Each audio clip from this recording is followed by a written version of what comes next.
අපි නිතරම ඇහෙන වචනයක් තමයි ස්ටාර්ලින්ක් කියන්නේ. ස්ටාර්ලින්ක් කියන්නේ මොකද්ද? ස්ටාර්ලින්ක් එකේ ටෙක්නොලොජි එක මොන වගේද?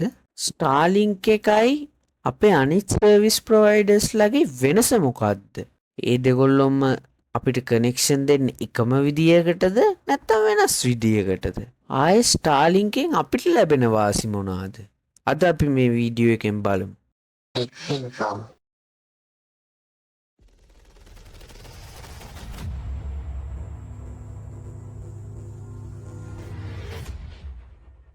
මොකක්ද ස්ටාර්ලින්ක් කියන්නේ? ස්ටාර්ලින්ක් කියන්නේ උත්තරයක්. එතකොට හැම උත්තරයකටම ප්‍රශ්නයක් තියෙනවා. මොකක්ද ස්ටාර්ලින්ක් එක හදන්න හේතු වෙච්ච ප්‍රශ්නේ? අපි ලොකු කන්ටිනෙන්ට් එකක් ගත්තොත් අපිට කනෙක්ෂන් දෙන්න ඕන අපිට ෆයිබර් ඔප්ටික් කේබල්ස් වගේ කනෙක්ෂන් එකක් දෙන්න අමාරුයි. හේතුව මොකක්ද? හේතුව අපිට ඒකට කොස්ට් එක වියදම් වෙන කොස්ට් එක වැඩි. අනික ඒක ඇත්තටම කරන්න අමාරු දෙයක් මිනිස්සුන්ට. අපි ස්ටාර්ලින්ක් එකට කලින් මොනවද කට්ටිය කරන්න try කරේ කියලා පොඩ්ඩක් බැලුවොත් ස්ටාර්ලින්ක් කම්පැනියට කලින් මේක ගැන ප්‍රොජෙක්ට් එකක් පටන් ගන්න තියෙනවා ප්‍රොජෙක්ට් ලූන් කියලා. ඒක ෆේල් වෙලා තියෙනවා. එතකොට තව Facebook වලින් පටන් ගන්න තියෙනවා ප්‍රොජෙක්ට් එකක් සෝලර් ඩ්‍රෝන් එකක්. ඒකෙන් ඒගොල්ලෝ කරලා තියෙන්නේ කනෙක්ෂන් එක එක තැනකට ගන්න එක. මේ ඕගොල්ලන්ට උඩින් පේන මේ වගේ තමයි ඒගොල්ලෝ try කරලා තියෙන්නේ. ඒත් ඒසෙනම් ෆේල් වෙලා තියෙනවා. හැබැයි ස්ටාර්ලින්ක් එක හරියට කරලා ඒ ප්‍රොජෙක්ට් එක සාර්ථක කරගෙන තියෙනවා. මොකක්ද මේ ප්‍රොජෙක්ට් එක? මේ ප්‍රොජෙක්ට් එක ගැන මම සිම්ප්ලි කිව්වොත් මේ ප්‍රොජෙක්ට් එක තමයි ඔයගොල්ලෝ ටීවී බලන්නේ. ටීවී බලද්දී ඔයගොල්ලන්ගේ ඩිස්ක් වලට කනෙක්ෂන් එන්නේ කොහොමද? ඩිස්ක් වලට කනෙක්ෂන් එන්නේ සැටලයිට් වලින්. ඔයගොල්ලෝ ඒක අහලා තියෙනවා. මේ තියරියම් තමයි මේගොල්ලෝ ඇප්ලයි කරලා තින්නේ. හැබැයි වෙනස් විදියකට. මොකද්ද මේ වෙනස් විදිය කියලා අපි බලමු. ඔයගොල්ලෝගේ ටීවී එකට කනෙක්ෂන් එක එන තියරියම තමයි මේකේ තියෙන්නේ. හැබැයි පොඩ්ඩක් වෙනස්. ඔයගොල්ලෝගේ ටීවී එකට කනෙක්ෂන් එක එන්නේ කොහොමද? ඔයගොල්ලෝගේ ටීවී එකට කනෙක්ෂන් එක එන්නේ GEO සැටලයිට් එක. මොකද්ද GEO සැටලයිට් එක කියන්නේ? GEO සැටලයිට් එක කියන්නේ Geo Earth Orbit Satellite. මේක තියෙන්නේ කිලෝමීටර් 35000ක් ඉහළ. මේකෙන් සිග්නල් එකක් එවනවා ඔයගොල්ලෝගේ ඩිෂ් එකට. ඔයගොල්ලෝගේ ඩිෂ් එකට වැදිලා ඊට පස්සේ ඔයගොල්ලන්ට මේක පේනවා. මේ තියරියමද ස්ටාර්ලින්ක් ඇප්ලයි කරේ? නෑ. හැබැයි මේක තමයි තියරි එක. හැබැයි පොඩ්ඩක් වෙනස්. මේගොල්ලෝ අපිට කනෙක්ෂන් දෙන්නේ GEO සැටලයිට් එකකින්. ඒ කියන්නේ Low Earth Orbit Satellite එක. Low Earth Orbit Satellite එකක් තියෙන්නේ කිලෝමීටර් 550ක් උඩින් මේ ස්ටාර්ලින්ක් එකේ සැටලයිට් එක. එතකොට ඔයගොල්ලන්ට තේරෙන වෙනස සෑහෙන ලොකු වෙනසක් තියෙනවා අර සැටලයිට් එකේ මේ සැටලයිට් එකේ. ඇයි ඒ සැටලයිට් එක දුර තියෙන්නේ? ඇයි මේ සැටලයිට් එක ළඟ තියෙන්නේ? එතකොට ඒ සැටලයිට් එක දුර තියෙන්නේ අපි ඒ සැටලයිට් එකෙන් ටීවී එකෙන් channel එකක් බලද්දී ඒ channel එක විතරයි බලන්නේ. අපි data transfer එකක් එතකොට වෙන්නේ නැහැ. හැබැයි අපි කනෙක්ෂන් එකක් ගත්තොත් අපි අප්ලෝඩුයි ඩවුන්ලෝඩුයි දෙකම කරනවානේ. එතකොට අපි එක එක data transfer කරගන්නවා. එතකොට සිග්නල් එක වැඩිලා එන්න ගොඩක් වෙලා යනවා. transfer වෙන්න data. එතකොට කනෙක්ෂන් එක slow වෙනවා. මේ හේතුවෙන් තමයි low earth orbit එකේ සැටලයිට් එකක් දාලා තියෙන්නේ ස්ටාර්ලින්ක්ලා. මේගොල්ලෝ ඉස්සෙල්ලාම සැටලයිට් ටික ලොන්ච් කරලා තියෙන්නේ 2019 මැයි මාසෙදී. 2019 මැයි මාසෙදී ෆැල්කන් කියලා රොකට් එකකින් මේගොල්ලෝ යවලා තිනවා සැටලයිට් 60ක්. මේ සැටලයිට් 60 පෘථිවිය වටේ කැරකෙනවා. මේ සැටලයිට් 60 කැරකෙද්දී පෘථිවියේ තියෙන ඩිස්ක් එක තියෙනවනේ. ඩිස්ක් එකට හැම වෙලේම එන්නේ එකම සැටලයිට් එකෙන් සිග්නල් නෙවෙයි. අපට 4න් 4ට මේ සැටලයිට් මාරු වෙනවා. මේ සැටලයිට් මාරු වෙලා තමයි සිග්නල් එක එන්නේ යන්නේ. ඒ කියන්නේ ඔයගොල්ලෝ ටීවී ඇන්ටනාව වගේ නෙවෙයි. මේකේ නිතරම සැටලයිට් මාරු වෙනවා. අය කට්ටියට ප්‍රශ්නයක් ඇති මේ සැටලයිට් වලට පවර් එක කොහෙන්ද කියලා. මේ සැටලයිට් වල සෝලර් පැනල්ස් තියෙනවා. එතකොට ඔයගොල්ලෝ දන්නවනේ මේක සෝලර් පැනල්ස් වලින් තමයි මේක වැඩ කරන්නේ. දැන් ඕගොල්ලන්ට අයිඩියා එකක් තියෙනවා මේක සැටලයිට් එක කොහොමද වැඩ ගන්න කියලා. අපි පොඩ්ඩක් මේකේ ඩිෂ් එක පැත්තට යමු. ඩිෂ් එක කොහොමද වැඩ ගන්න කියලා අපි බලමු. මේ ඩිෂ් එක ASCII ඔයාලට ඇල්මිනියම් බෑක් ප්ලේට් එකක් බලා ගන්න පුළුවන්. එතකොට මේකේ තියෙනවා සර්කිට් බෝඩ් එකක්. මේ සර්කිට් බෝඩ් එකේ 640ක ස්මෝල් මයික්‍රෝචිප්ස්ුයි ලොකු මයික්‍රෝචිප්ස් තියෙනවා 20ක්. මේ සේරම කනෙක්ට් වෙලා තියෙනවා. ආයේ මේන් CPU එකක් තියෙනවා. එතකොට GPS මොඩියුල් එකක් තියෙනවා. ආයේ තියෙනවා කොපර් සර්කල්ස් පොඩි 1400. ඒ වගේම ඇන්ටනාස් තියෙනවා. 1280. මේ ඇන්ටනා ටිකෙන් තමයි data යවන්නේ, data collect කරගන්නේ. මේ ඇන්ටනා වලින් CPU එකට ගිහිල්ලා CPU එකෙන් තමයි ඔයගොන්ට data ටික එන්නේ. මේක වෙන්නේ wave එකකින්. මේ wave එකේ යන pattern එක අනුව මේගොල්ලෝ තීරණය කරනවා data එක binary codes වලින්. ඒක වෙනම pattern එකක් තියෙනවා. ඒක මීට වඩා ගොඩක් scientifical දෙයක්. ඔගොන්ට ඕන නම් ඒක ගැන search කරන්න පුළුවන්. මම පල්ලෙහා links දාන්නම් ඒක ගැන. ඒක තමයි normal basic technology එක. ඔගොල්ලන්ට මේක ගැන තවදුර ඉගෙන ගන්න ඕන නම් මම පල්ලෙහා දාන links ටික refer කරලා පොඩ්ඩක් බලන්න. දැන් මේකේ technology එක ගැන basic idea එකක් තියෙනවානේ. මම ඔයගොන්ට summary එකක් දෙන්නම් මේක ගත්තට පස්සේ කොහොමද වෙන්නේ කියලා. මේක ගත්තට පස්සේ ඔයගොන්ට box එක එනවා. normally ඔයගොන්ට cost එක ගොඩක් යන්නේ ඒකට තමයි. මේක setup කරගන්න. ඔයගොන්ට box එකක් එනවා. box එක ඇස්සේ තියෙනවා dish එක වගේම router එකක් තියෙනවා. ඔගොන්ට ගිහිල්ලා තියෙන්නේ app එකක් තියෙනවා. ඒගොන්ගේ AI app එකක් තියෙනවා. ඒ app එක download කරාට පස්සේ ඔගොන්ට තියෙන්නේ dish එක setup කරලා ඕනි තැන AI app එක on කරාම dish එක auto set වෙනවා. satellite එකට ගාන්ට align වෙනවා. align වුණාට පස්සේ ඔගොන්ට dish එකෙන් එන wire එකක් තියෙනවා. ඒ wire එක ගහන්න තියෙන්නේ router එකට ඔයගොල්ලෝගේ. router එක කිව්වේ ඒගොල්ලෝ ඔගොන්ට එවන router එක. එතකොට ඔගොන්ට normally වැඩ ටික කරන් යන්න පුළුවන්. speed එක සාමාන්‍යයෙන් 25 to 220 Mbps වගේ speed එකක් තියෙනවා. එතකොට upload speed එක 5 Mbps to 20 Mbps වගේ upload speed එකක් තියෙනවා. මම දන්නවා ඔගොන්ගේ fiber එක මීට වඩා speed ඇති. ඒත් මේක ඕනිම තැනකට පුළුවන්. ඒ කියන්නේ ලංකාව කියන්නේ පොඩි රටක්. ලංකාවේ fiber line එකක් ඇදලා වැඩ ගන්න ලේසි. ඒ වුණාට වෙන countries වල fiber line එකට cost එක වැඩි වෙන්න පුළුවන්.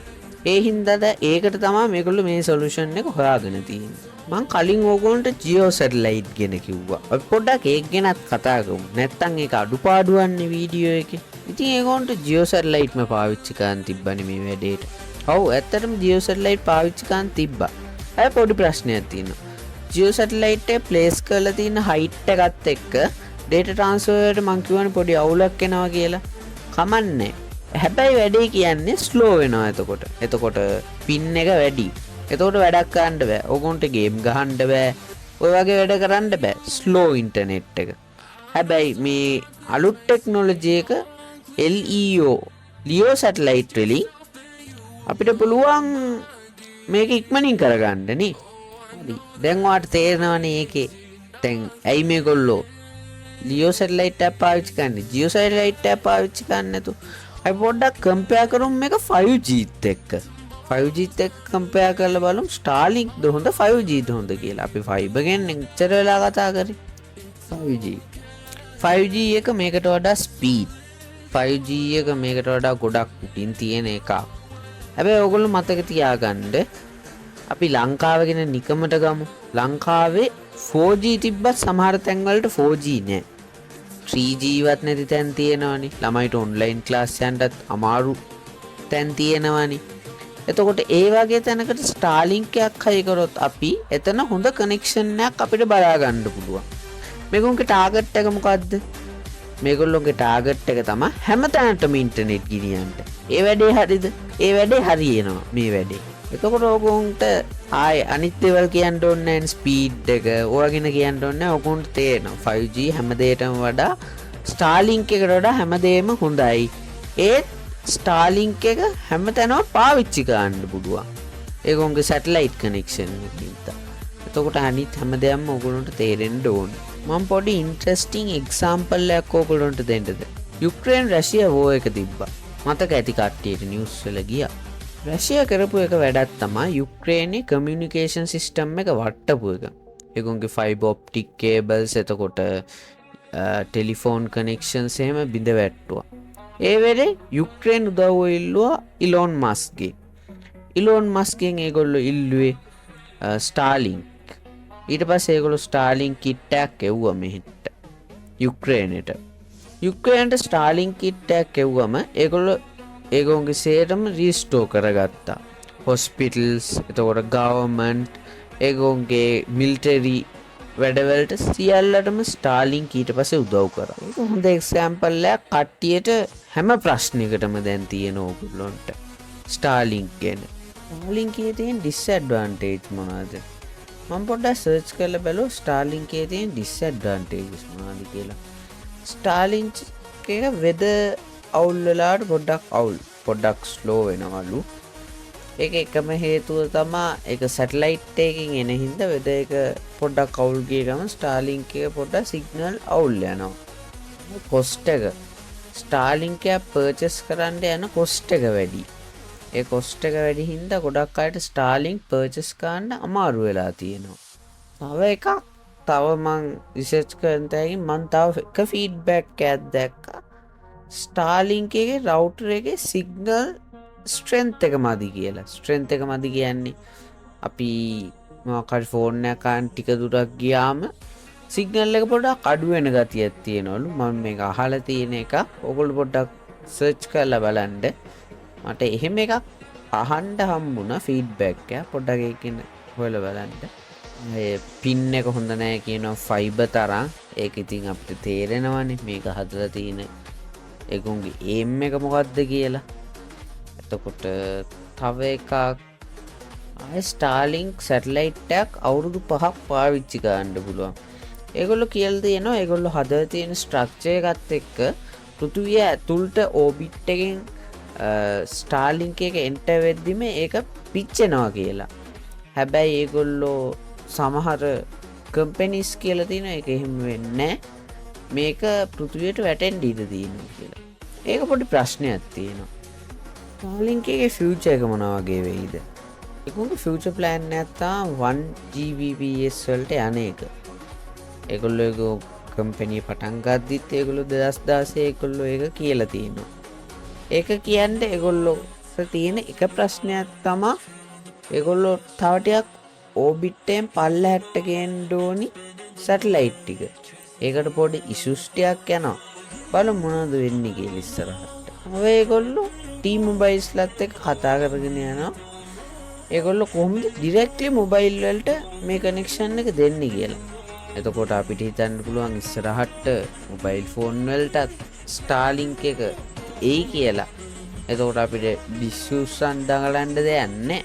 ඔය ඒගොල්ලෝ ප්ලේන් කම්පැනිස් එක්කත් කතා කරනවා ස්ටාර්ලින්ක් ප්ලේන්ස් වලට යූස් කරන්න. ඒක පොඩි හොඳ මාතෘකාවක්. අපි පොඩ්ඩක් ඒක ගැන කතා කරමු. මේක පොඩි ඉන්ටරෙස්ටිං දෙයක්. ප්ලේන්ස් වලට කනෙක්ෂන් එක එන්නේ කොහොමද? ඔයගොල්ලෝ හිතන්නේ කොහොමද ප්ලේන්ස් වලට කනෙක්ෂන් එක එන්නේ? පොළවෙන් නැත්තම් උඩ සැටලයිට් එකකින්. සැටලයිට් කොච්චර ජීයෝ සැටලයිට් එකක් මං කිව්වා 35000 කිලෝමීටර් 35000ක් උඩ තියෙන්නේ. එතකොට පෘථිවියෙන් ගත්තොත් සාමාන්‍යයෙන් 1 කිලෝමීටර් 7000ක විතර උඩින් ප්ලේන් එකක් යන්නේ. එතකොට අපි ගත්තොත් LEO සැටලයිට් එක. LEO සැටලයිට් එක අපි ගත්තොත් ස්ටාර්ලින්ක් ප්ලේන් එකට කනෙක්ට් වුණොත් කිලෝමීටර් 550යි. එතකොට කනෙක්ෂන් එක ෆාස්ට්. ප්ලේන්ස් ස්ටාර්ලින්ක් යූස් කරනවා. ඔව් සමහර ප්ලේන්ස් දැන්ටම ස්ටාර්ලින්ක් ටෙස්ට් කරගෙන යනවා. අපි බලමු ඉස්සරහට මොනවද ඒකේ එන්නේ කියලා. මොනවද අලුත් නිවුස් තියෙන්නේ ස්ටාර්ලින්ක් එකෙන්? Amazon Kuiper කියලා ප්‍රොජෙක්ට් එකක් පටන් ගන්න තියෙනවා. එතකොට UK OneWeb කියලා ප්‍රොජෙක්ට් එකක් පටන් ගන්න තියෙනවා. ඒ ප්‍රොජෙක්ට් උත් low earth orbit එකේ network. එතකොට කම්පිටිෂන් එකක් ඇති වෙන්න ඉඩ තියෙනවා ඉස්සරහට ස්ටාර්ලින්ක්ලට. එතකොට ස්ටාර්ලින්ක් අලුත් ප්ලෑන්ස් හඳුන්වා දෙන්න ඉඩ තියෙනවා. කම්පිටිටර්ස්ලා වැඩි වෙනවා කියන්නේ ක්වොලිටි එක වැඩි වෙනවා. ඒකත් වෙන්න පුළුවන්. ඉස්සරහට පැකේජස් අඩු වෙන්න පුළුවන්. ක්වොලිටි එක වැඩි වෙන්න බලමු. අපි ඒකත් බලමු. දැන් අපි පොඩ්ඩක් බලමු ලංකාවට ස්ටාර්ලින්ක් එනවා කියලා තියෙනවනේ. මොනවා ලංකාව ස්ටාර්ලින්ක් ඇවිල්ලා වෙන්න පුළුවන් දේවල්. ලංකාව ස්ටාර්ලින්ක් ඇවිල්ලා වෙන්න පුළුවන් මගේ අයිඩියාස් ටික මං කියන්නේ. කම්පිටිටර් කෙනෙක් ලංකාවේ නැහැ. තාම මොබයිල් කම්පැනි වලට හොඳ කම්පිටිටර් කෙනෙක් නැහැ. එතකොට ස්ටාර්ලින්ක් වගේ හොඳ කම්පිටිටර් කෙනෙක් ලංකාවට ආවම අපේ පැකේජස් අඩු වෙන්න පුළුවන් ප්‍රයිසස්. එතකොට කනෙක්ෂන් ස්ට්‍රෙන්ත් වැඩි කරන්න වෙනවා. ඒකෙන් වාසිය කාටද? ඒකෙන් වාසිය ඉන්නේ අපිට. එතකොට ඔය කනෙක්ෂන් නැති ගම්බද ඉස්කෝලවල ඉන්න ළමයින්ට කනෙක්ෂන් ගන්න පුළුවන්.